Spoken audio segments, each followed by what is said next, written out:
आपके साथ अमन शाह और आप देख रहे हैं केकेडी न्यूज। वक्त हो गया रिपोर्टर्स रिपोर्ट का, पर उससे पहले नजर आते इस वक्त की टॉप 10 खबरों पर। हिजाब विवाद में मलाला की एंट्री, कहा हिजाब पहने पर लड़कियों को स्कूल जाने से रोकना भयावह। देश में 69,544 नए केस, 1215 मौतें। फरवरी में शुरुआती दिनों में 8 से 6 दिन तक रोज 1000 जाने गई। कर्नाटक में हिजाब पर तनाव बढ़ा, दिन भर प्रदर्शन और हंगामे के बाद 3 दिन के लिए स्कूल कॉलेज बंद। केंद्रीय मंत्री बोले इसमें गजवाए हिंद का हाथ। अहमदाबाद सीरियल ब्लास्ट के दोषियों को सजा, धमाकों में की गई थी 56 लोगों की जानें। 12 साल तक की चली सुनवाई, 49 दोषियों के खिलाफ आरोप तय। 15 से 18 साल वालों को वैक्सीनेशन 5 करोड़ के पार, 76% लोगों को लग चुकी है कोरोना की पहली डोज। सरकार ने राज्यसभा में दी जानकारी। पंजाब में पीएम की पहली वर्चुअल रैली, मोदी बोले कांग्रेस ने सिखों का नरसंहार किया, हमने दोषियों को सजा दिलाई, जल्द आऊंगा पंजाब। मध्य प्रदेश में भी बैन होगा हिजाब, मध्य प्रदेश के स्कूल शिक्षा मंत्री ने हिजाब पर बैन को सही ठहराया, कहा रीति रिवाज घर के लिए, स्कूल के लिए नहीं। पंजाब में डेरा सच्चा सौदा की राजनीतिक हलचल, राम रहीम से वोट देने के लिए संगत में मांगी राय। 45 मेंबर वाली कमेटी ने 2 दिन मांगे। वेस्टइंडीज के खिलाफ सीरीज फतेह करने उतरेगा भारत, रोहित एंड कंपनी के पास साल 2022 के पहले सीरीज जीतने का मौका, केएल राहुल का खेलना तय। कपिल के मजाक से नाराज अक्षय, पीएम नरेंद्र मोदी के इंटरव्यू पर जोक से नाराज अक्षय कुमार ने कपिल के शो पर जाने से किया इनकार। और आप रुक करते इस वक्त की कुछ खबरों पर। सबसे पहले खबर जालौन से है। जालौन में विधानसभा चुनाव की नामांकन प्रक्रिया पूरी हो चुकी है, जिसके बाद सभी दलों के प्रत्याशियों द्वारा अपने अपने चुनाव कार्यालयों का उद्घाटन किया जा रहा है। इसी क्रम में कांग्रेस के माधवगढ़ विधानसभा प्रत्याशी सिद्धार्थ देवोलिया ने अपने चुनाव कार्यालय पर उद्घाटन किया। इस दौरान सभी कांग्रेस कार्यकर्ताओं ने एकजुट होकर अपने प्रत्याशी को जिताने का संकल्प लिया। इसके साथ ही कांग्रेस प्रत्याशी ने अपने समर्थकों के साथ विधानसभा क्षेत्र में प्रचार प्रसार कर जनता से समर्थन मांगा। भैया क्या नाम है आपका? जी मेरा नाम सिद्धार्थ देवोलिया है, मैं माधवगढ़ विधानसभा से कांग्रेस का प्रत्याशी हूँ। अच्छा, आप जनता के बीच में जा रहे हैं, कैसा रुझान मिल रहा है? जी देखिए, वर्तमान में जो भाजपा सरकार है गाय की बात करती थी, आज गौशाला में कितनी गाय मर रही हैं आप सभी लोगों ने देखा। किसानों की बात की, किसानों को कुचला गया। गंगा मैया की बात की कि गंगा माँ ने मुझे बुलाया है, आज गंगा कितनी साफ हुई ये सब लोग आप जानते हैं। तो हम लोगों के पास ये कई मुद्दे हैं, जैसे कि यहाँ अगर आप आएँ कमसेरा से होते हुए कोंच की तरफ जाएं तो गड्ढा मुक्त की बात किया करते थे, पूरी गड्ढा युक्त सड़क रखी है। तो इन सब के मुद्दे मैं लेकर चलूँगा। इस क्षेत्र में पिछड़ा माहौल बहुत है, पिछड़े परिवार बहुत रहते हैं, तो उनके लिए क्या आपके लिए? जी देखिए, भारत एक कृषि प्रधान देश है। यहाँ पे सबसे ज़्यादा देखा जाए तो आप खेत खलिहान देख रहे होंगे। तो मैं किसानों को लेकर कुछ अच्छे कदम उठाने की कोशिश करूँगा, जैसे कि पशनदा का मुद्दा उठाने की बात करूँगा। कर्ज माफ़ी की बात प्रियंका जी ने कहा है, और आपको किसानों की फसल के लिए कहा है। कई मुद्दे ऐसे हैं जो हम लोग, यहाँ पिछड़ा क्षेत्र है, यहाँ पर शिक्षा की व्यवस्था बहुत पिछड़ी हुई है। अगर आपको जनता विधायक चुनती है जी तो देखिए, आप इसको कैसे देखें? जी जो आप गवर्नमेंट एजुकेशन की बात करते हैं, आज कोई भी बच्चा हो, जैसे मैं भी बीटेक किया तो हम भी चाहते थे IITN हो, MBA, आपकी जो जितने भी आपके अपर लेवल के गवर्नमेंट हैं उसमें आदमी एडमिशन चाहता है। हम इनको सुधारने की कोशिश करेंगे जो प्राइमरी लेवल पे और सेकेंडरी लेवल पे है। क्या तुम्हारा? जालौन में बैंक से रुपए निकालकर घर जा रहे भाई बहन को मिठाई की दुकान पर समोसे खाना पड़ा महंगा। दरअसल एक शख्स अपनी बहन के साथ जालौन नवीन गला मंडी के पास स्थित इंडियन बैंक से 55,000 रुपए निकालकर वापस अपने घर जा रहा था। तभी ये शख्स और उसकी बहन एक स्वीट हाउस पर समोसे खाने लगे, और इतने में ही एक अज्ञात व्यक्ति ने बैग से पूरे 55,000 रुपए की नकदी पार कर दी और 9-2-11 हो गया। जिसके बाद भाई बहन ने आनन फानन में पुलिस को इसकी जानकारी दी। फिलहाल पुलिस मामले की जांच में जुटी हुई है। क्या तुम्हारा? राजवीर सिंह। राजवीर जी कहाँ के रहने वाले? सदीपुरा। सदूपुरा। क्या घटना हुई आपके साथ? अरे अपनी दीदी के यहाँ आए थे जगने पर जी। यहाँ से फिर बैंक आए थे इनके पैसे निकलवाने जी। 55,000 रुपये निकाल के, और किस बैंक से निकाले थे? जो मंडी वाली इलाहाबाद बैंक है, इलाहाबाद बैंक, ठीक है जी। उसके बाद? उसके बाद होटल पे आए जी। तो गुजिया वुजिया लेने लगे, तो भाई पे गाड़ी पे वो झोला रख को छोड़ दो, जी। और बस गुजिया लेके और झोला के पास आए, थोड़ी दूर चले, फिर देखे पैसा तो बाहर। आप जीतेंगे वैसे भाजपा। आपको बता दें कि चित्रकूट की 247 विधानसभा क्षेत्र से सपा के वीर सिंह पटेल और भाजपा और अपना दल गठबंधन से अपना दल के अवनीत चंद्र द्विवेदी ने कलेक्ट्रेट कर्मी में जाकर अपना नामांकन पत्र दाखिल किया है। वहीं अपना दल प्रत्याशी अवनीत चंद्र द्विवेदी ने बातचीत के दौरान बताया कि हम सड़कों का निर्माण और गुंडा राज खत्म करके विकास के काम करने के लिए चुनावी मैदान में उतरे हैं।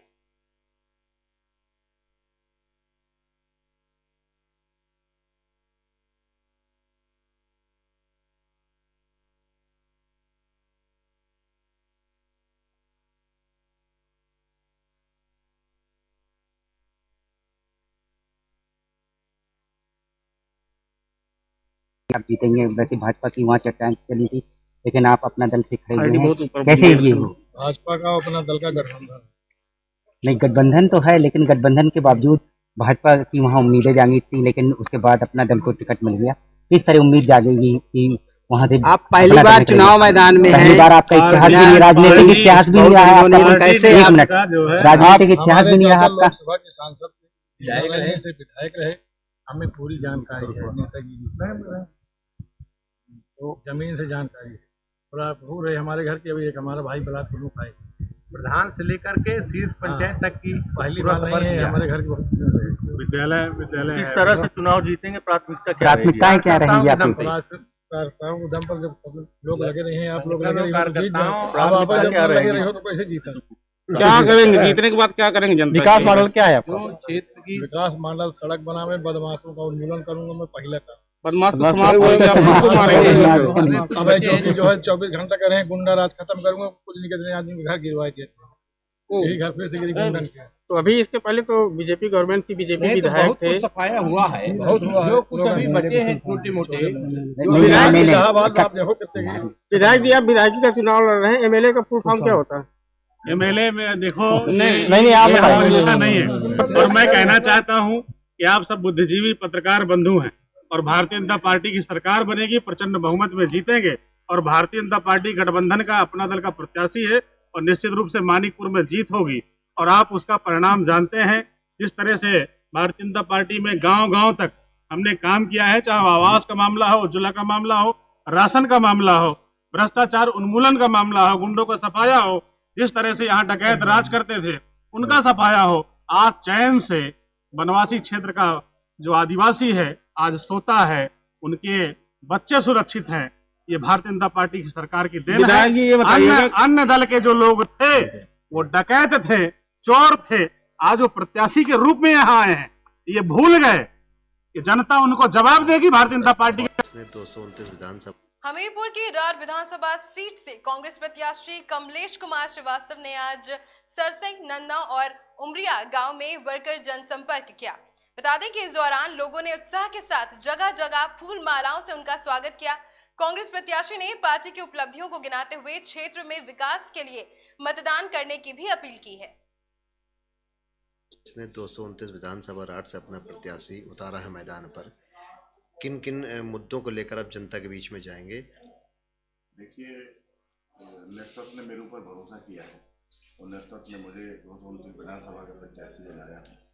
मुद्दे तो हमारे पहले से ऑलरेडी प्रियंका जी 40% महिलाओं को वरीयता दी है और 40 से 41% वोट उन्होंने पहले ही सब महिलाओं को टिकट बांट दिया अभी तक। मुद्दे तो ऐसा है कि बीजेपी सरकार ने इतना ज़्यादा उत्पीड़न किया है जनता का कि जनता बहुत ज़्यादा दुखी है। अन्ना जानवरों से परेशान है, महंगाई से परेशान है, तेल 200 रुपये लीटर है, मतलब हर चीज़ आज स्थिति बहुत गंभीर है। पेट्रोल को देख लीजिए, जीडीपी देख लीजिए, हमारा देश बांग्लादेश से भी नीचे चला गया। आज की स्थिति बड़ी खराब है। अच्छा नेताजी, मेरा दूसरा सवाल है, अगर आप विधायक चुन के यहाँ से लखनऊ जाते हैं तो राड विधानसभा के लिए आप क्या क्या आपके मुख्य मुद्दे रहेंगे? देखिए, सबसे पहला मुद्दा तो मेरा ये रहेगा कि राड को जिला बनाया जाए, वो भी ब्रह्मानंद जी के नाम से बनाया जाए, स्वामी ब्रह्मानंद जी के नाम पे।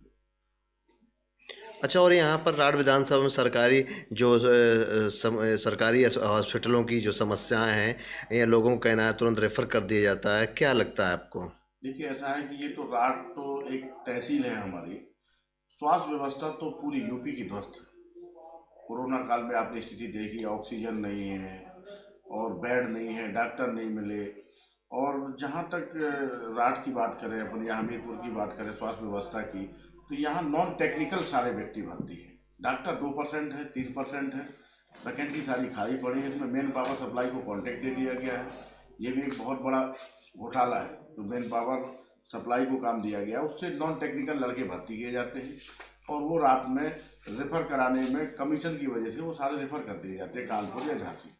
अच्छा नेता जी, एक सवाल और है, भाजपा क्या पॉलिटिक्स जो है वो धर्म को लेकर करती है, उस पर आप क्या कहेंगे? देखिए, धर्म अपनी जगह है और संविधान अपनी जगह है। अगर धर्म और संविधान को जोड़ देंगे तो आदमी, ये दोनों अलग अलग पहलू हैं। धर्म अपनी जगह है और संविधान अपनी जगह है। हमको राजनीति संविधान से होती है और लोकतंत्र से होती है, ना कि तानाशाही से होती है। जी बताएं, आज आप विधानसभा चुनाव के लिए प्रत्याशियों ने नामांकन शुरू कर दिया है। अंबेडकर नगर की कचहरी विधानसभा सीट से सपा प्रत्याशी लालजी वर्मा, जलालपुर से सपा प्रत्याशी राकेश पांडे और अकबरपुर से सपा प्रत्याशी रामचल राजभर ने अपना नामांकन पत्र दाखिल कर दिया। इसके साथ ही आपके अकबरपुर विधानसभा के प्रत्याशी मूलचंद जायसवाल ने भी अपना नामांकन दाखिल कर मीडिया से बातचीत के दौरान कहा कि वो पूर्व सरकारों में जनता के साथ धोखा दिया है, जनता की भावनाओं के साथ खिलवाड़ किया है। भाजपा, सपा, बसपा और कांग्रेस ने काफी समय तक सत्ता पर राज किया, लेकिन हमेशा से उन्होंने जनता को उनकी मूलभूत सुविधाओं से वंचित रखा है।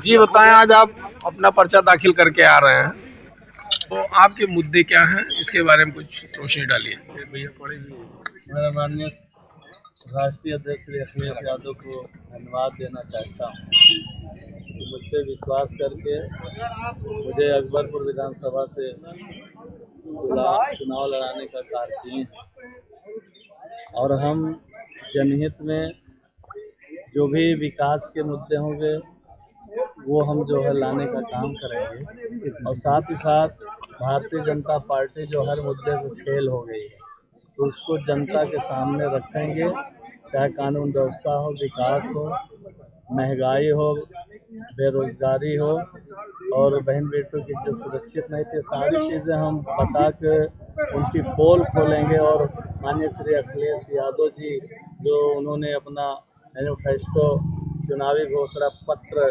जारी किया है उसको हम जनता के बीच में रखने का काम करेंगे, बताने का काम करेंगे। और मुझे पूरा विश्वास है कि अम्बेडकर नगर जिले की 5 सीट हम जीत कर माननीय श्री अखिलेश यादव की झोली में डालेंगे, जिससे माननीय श्री अखिलेश यादव दूसरी बार उत्तर प्रदेश के मुख्यमंत्री बने। बताइए, आप समाजवादी पार्टी से आज नामांकन करके आ रहे हैं, तो आपके मुद्दे क्या हैं, इसके बारे में कुछ बता दीजिए। हमारे मुद्दे आदरणीय अखिलेश यादव जी ने अपना जो घोषणा पत्र दाखिल किया उसको आप लोगों ने देखा होगा। किसानों की, नौजवानों की, बेरोजगारों के सारे मुद्दे। जी बताइए, आज आपने नामांकन किया है तो किन मुद्दों पर आप जनता के बीच में आशीर्वाद लेने के लिए जाएंगे? निश्चित रूप से आज उत्तर प्रदेश में भारतीय जनता पार्टी की सरकार में महंगाई चरम सीमा पर है और भारतीय जनता पार्टी की सरकार में भ्रष्टाचार चरम सीमा पर है, अपराध बड़े पैमाने पर बढ़े हैं, आम आदमी का महंगाई के कारण जीना मुश्किल है, बेरोजगारी का दर बहुत बड़ा बढ़ा है और किसानों की आमदनी दूनी करने का जो वादा किया था, आमदनी तो दूनी नहीं हुई बल्कि लागत मूल्य 3 गुना से ज़्यादा बढ़ गया है। ऐसे तमाम मुद्दे हैं और साथ ही साथ अम्बेडकर नगर के विकास का कार्य भी इन 5 सालों में पूरी तरह से ठप हो गया है। इन सारे मुद्दों को लेकर हम जनता के बीच में जाएंगे, जिससे कि इस तानाशाही सरकार से जो अधिनायकवाद की तरफ प्रदेश को ले जाना चाहती है, प्रदेश में नफरत की बीज बोने की प्रयास करती है और साथ ही साथ पिछड़ों और दलितों को जो संवैधानिक अधिकार मिला हुआ है। अखिलेश जी ने भी एक नारा दिया है, नई सपा है, नई हवा है। बड़ों का हाथ और युवाओं का साथ, तो इसमें नई सपा और बड़ों का हाथ का क्या मतलब? निश्चित रूप से बड़े का मतलब है आदरणीय श्री मुलायम सिंह जैसे तमाम लोग हैं, माननीय मुलायम सिंह यादव जी, या और जो सीनियर नेता हैं श्री आजम खां और तमाम लोग हैं, इन बड़े लोगों का जो है साथ है और नौजवानों का उत्साह ये समाजवादी पार्टी के साथ है।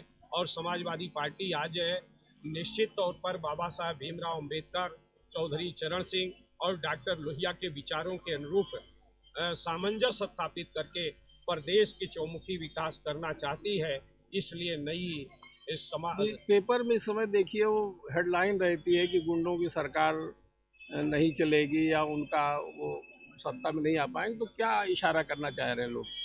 नहीं, निश्चित रूप से जो आज माननीय मुख्यमंत्री जी का भाषण आपने सुना है, जो इस अहंकार पूर्ण भाषण देते हो कि 10 मार्च के बाद गर्मी उतार दी जाएगी, इसका तात्पर्य है कि इससे बड़ा गुंडागर्दी कुछ हो नहीं सकता, तो वो अपने ही तरफ इशारा कर रहे। और दूसरी मैं आपसे बताना चाहता हूं कि श्री अखिलेश यादव जी की सरकार में 5 साल में 2,30,000 अपराध के मामले दर्ज हुए थे और भारतीय जनता पार्टी की सरकार में 3,70,000 आपराधिक मामले हुए हैं। इस तरह से भाजपा अपराधियों को सबसे ज्यादा संरक्षण देने वाली पार्टी है। इंस्पेक्टर बुलंद जी बता। चुनाव नामांकन प्रक्रिया के दौरान पत्रकारों के लिए कहीं बैठने की व्यवस्था नहीं थी और पत्रकार रोड पर इधर उधर घूमकर प्रत्याशियों का इंतजार कर रहे थे। इन्हीं समस्याओं को लेकर अंबेडकर नगर प्रेस क्लब अध्यक्ष शैलेंद्र तिवारी ने जब कलेक्ट्रेट पहुंचकर उनसे बातचीत करनी चाही तो अपर पुलिस अधीक्षक संजय राव ने कलेक्ट्रेट गेट पर प्रेस क्लब अध्यक्ष से बदतमीजी कर दी, जिससे वहां मौजूद पत्रकार आक्रोशित हो गए और वहीं धरने पर बैठ गए। इस घटना की जानकारी मिलते ही जिला सूचना अधिकारी संतोष कुमार दुबे ने तुरंत मौके पर पहुंचे और पत्रकारों से बातचीत कर सभी समस्याओं को दूर करने का आश्वासन दिया है। 4 फरवरी से जिले में नामांकन हो रहा है। मैं किन्हीं परिस्थितियों में बाहर था। आज जब आया तो यहाँ के अव्यवस्था पत्रकारों के साथ जो है उसे मैंने देखा, और जब पत्रकार भाइयों के साथ हमने व्यवस्था के लिए पहले तो एडीएम साहब को फ़ोन मिलाया, नॉट रीचेबल। डीएम साहब को भी फ़ोन मिलाने का प्रयास किया, नॉट रीचेबल। जब यहाँ बैठने की बात की तो यहाँ के अपर पुलिस अधीक्षक महोदय ने जिस शब्द का प्रयोग किया वह पत्रकारों के पत्रकार या उसके प्रतिनिधि के साथ इस तरह के शब्द का प्रयोग बिल्कुल अशोभनीय है। मैं इसकी निंदा करता हूँ। हालांकि हमारे जिला सूचना अधिकारी महोदय ने पत्रकारों की सारी समस्याओं के निदान की बात की, उसके बाद भी अगर आप सारे लोग इस व्यवस्था से जो जिला सूचना अधिकारी द्वारा दी जा रही है सहमत हो तो ठीक है, नहीं तो मैं यहीं तब तक बैठने के लिए तैयार हूं जब तक आपकी सारी समस्याओं का निदान न हो जाए। एडिशनल एसपी और आश्वासन दे दे, उसके बाद हम लोग एक चीज़ और कहता हूं, अपर पुलिस अधीक्षक जिस पद पर हैं उन्हें ऐसे शब्द का प्रयोग नहीं करना चाहिए। उन्होंने जो किया वो गलत है। चुनाव के समय हम अव्यवस्था नहीं फैलाना चाहते हैं, इसलिए और ज़्यादा इस मुद्दे पर मैं नहीं कह सकता। खबर हरदोई से है, जहां शहर कोतवाली के अंतर्गत बाबर रोड पर ड्यूटी पर जा रही एक स्टाफ नर्स का एक्सीडेंट हो गया, जिसमें वो गंभीर रूप से घायल हो गई। घटनास्थल पर मौजूद लोगों ने नर्स को आनन फानन में जिला चिकित्सालय पहुंचाया, जहां डॉक्टर्स ने उनकी हालत को गंभीर बताते हुए उन्हें तत्काल लखनऊ के लिए रेफर कर दिया है।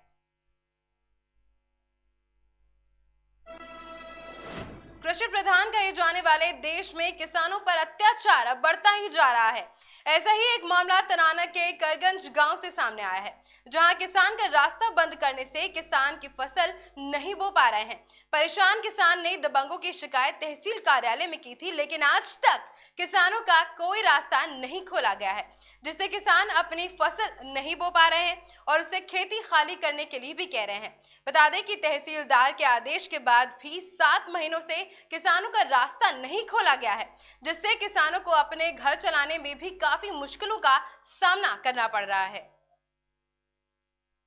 ये तरान तहसील का करंज रोड स्थित खेत है मेरा। समथिंग 1 साल से मैंने ना ही गेहूँ करे ना ही सोयाबीन करे।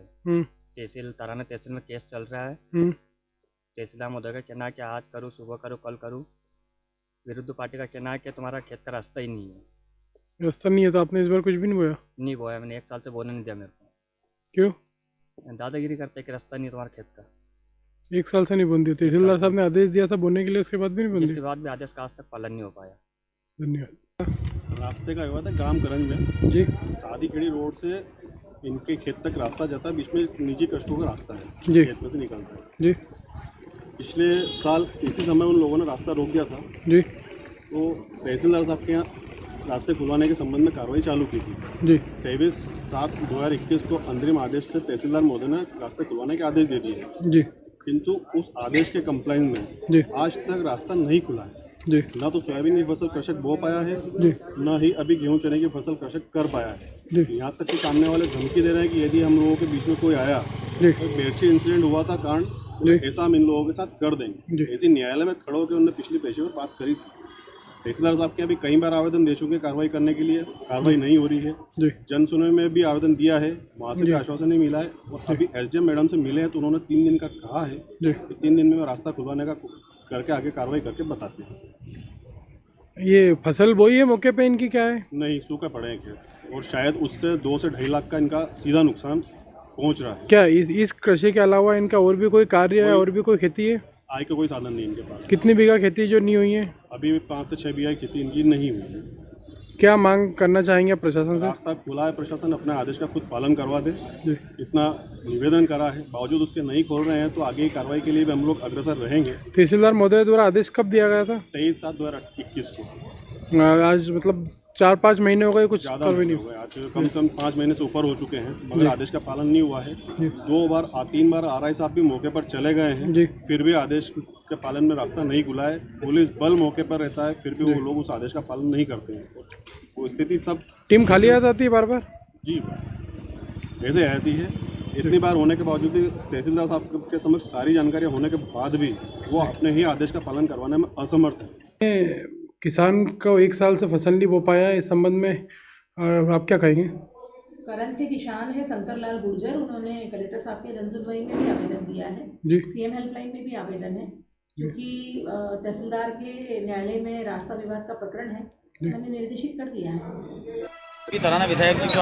विश्व हिंदू परिषद बजरंग दल द्वारा उज्जैन जिले के तराना विधानसभा के विधायक महेश परमार को महाकाल मंदिर विस्तारीकरण के संबंध में ज्ञापन प्रस्तुत किया गया। ज्ञापन में मांग की गई है कि मंदिर परिसर में पहले से मौजूदा माता सती की जो मूर्ति उठाई गई थी उसे दोबारा स्थापित किया जाए। वहीं चौड़ीकरण के नाम पर जिन हिंदुओं के मकान तोड़े जा रहे हैं उन्हें रोका जाए। तराना विधायक जी जो आपने ज्ञापन दिया, क्या मामला पूरा? ये विश्व हिंदू परिषद बजरंग दल ने आज उज्जैन जिले में हमारे जो जनप्रतिनिधि है उनको ज्ञापन शुरू किया है। उसमें हमारे 8 बिंदु है, ज्ञापन में हम सब दे चुके हैं और उस पर हम चाहते हैं कि जो महाकाल मंदिर के अंदर विस्तारीकरण के नाम पर जो तोड़फोड़ हो रही है, अनियमितता हो रही है, उसको सुधारे, क्योंकि हिंदू भावनाओं का आहत हो रहा है।